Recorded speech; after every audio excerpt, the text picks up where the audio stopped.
આપણા શરીરમાં એક એવું પાવર હાઉસ છે જેને આપણે ઘણીવાર ઇગ્નોર કરી દઈએ છીએ. ખબર છે શું? આપણા હિપ્સ. તો આજે ચાલો સમજીએ કે આ ડાયનેમિક હિપ મોબિલિટી શું બલા છે અને કેમ એ આપણા આખા સ્વાસ્થ્યની ચાવી છે. ઓકે, ચાલો એક સિમ્પલ સવાલથી શરૂઆત કરીએ.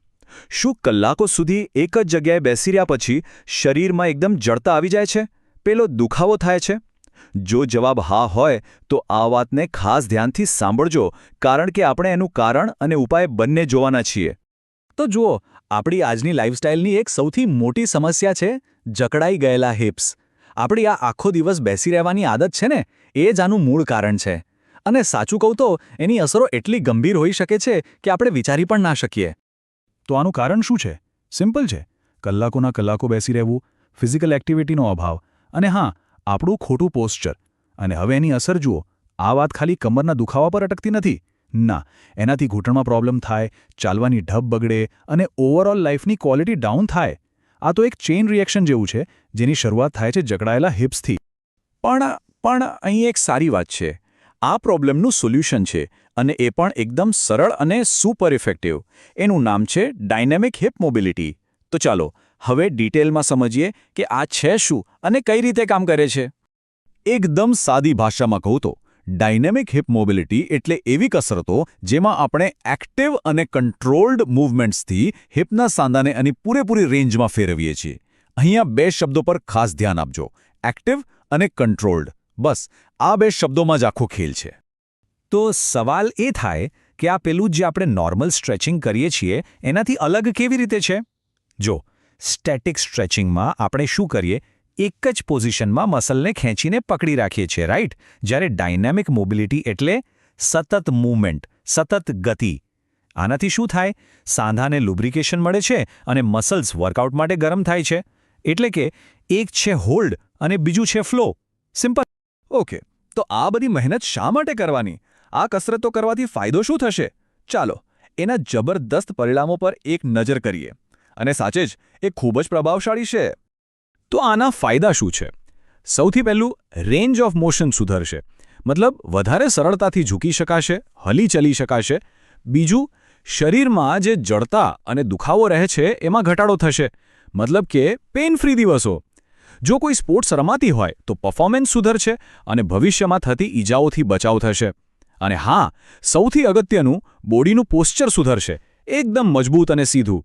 અને આ ફાયદા બધા માટે છે, ભલે કોઈ ઓફિસમાં કામ કરતું હોય કે પછી કોઈ એથ્લીટ હોય.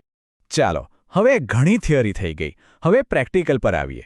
અહીં 5 બેસ્ટ હિપ મોબિલિટી એક્સરસાઇઝ છે અને બેસ્ટ પાર્ટ એ છે કે આ ગમે ત્યાં ગમે ત્યારે કરી શકાય છે. તો રેડી? ચાલો શરૂ કરીએ. સૌથી પહેલી અને સૌથી સિમ્પલ છે લેગ સ્વિંગ્સ. બસ દિવાલ પાસે સપોર્ટ માટે ઊભા રહી જાઓ, શરીરનું વજન એક પગ પર શિફ્ટ કરો અને બીજા પગને કંટ્રોલ સાથે આગળ અને પાછળ ઝૂલાવો. આનાથી હિપ ફ્લેક્સર્સ અને હેમસ્ટ્રિંગ્સ સરસ રીતે વોર્મઅપ થઈ જશે. દરેક પગ પર 10થી 15 વાર કરવાનું છે. Okay, number 2, hip circles. આ પણ એકદમ સરળ છે. એક પગ પર ઊભા રહો અને બીજા પગના ઘૂંટણને ઉઠાવીને હવામાં મોટા સર્કલ બનાવો. પહેલા ક્લોકવાઇઝ અને પછી એન્ટી ક્લોકવાઇઝ. આ મૂવમેન્ટ હિપ જોઇન્ટ માટે જાણે ઓઇલિંગનું કામ કરે છે. દરેક દિશામાં 8થી 10 વાર. હવે આવે છે નંબર 3, અને આનું નામ જ બધું કહી દે છે: વર્લ્ડ્સ ગ્રેટેસ્ટ સ્ટ્રેચ. અને સાચું કહું તો આ નામ બિલકુલ પરફેક્ટ છે. કરવાનું શું છે?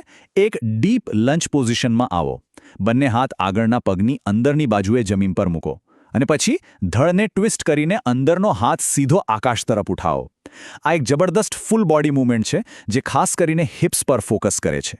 ચોથી એક્સરસાઇઝ છે કોસેક સ્ક્વોટ્સ. આના માટે બંને પગને સારા એવા પહોળા રાખીને ઊભા રહો.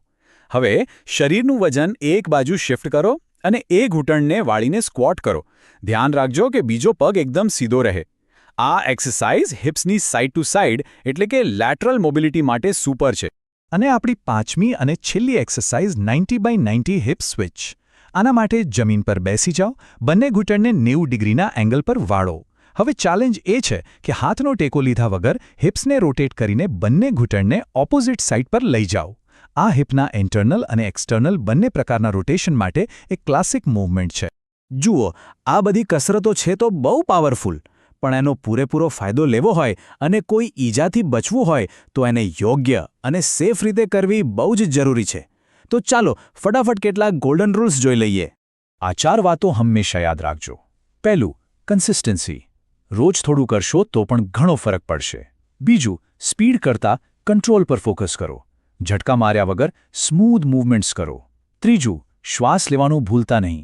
શ્વાસ રોકીને કસરત ના કરતા. અને ચોથું, અને સૌથી ઇમ્પોર્ટન્ટ, શરીરનું સાંભળો. જો ક્યાંય પણ તીવ્ર દુખાવો થાય તો બસ ત્યાં જ અટકી જાઓ. આ એક લાઈન બધું જ કહી દે છે. હિપ્સ એ આપણા શરીરનું એન્જિન છે.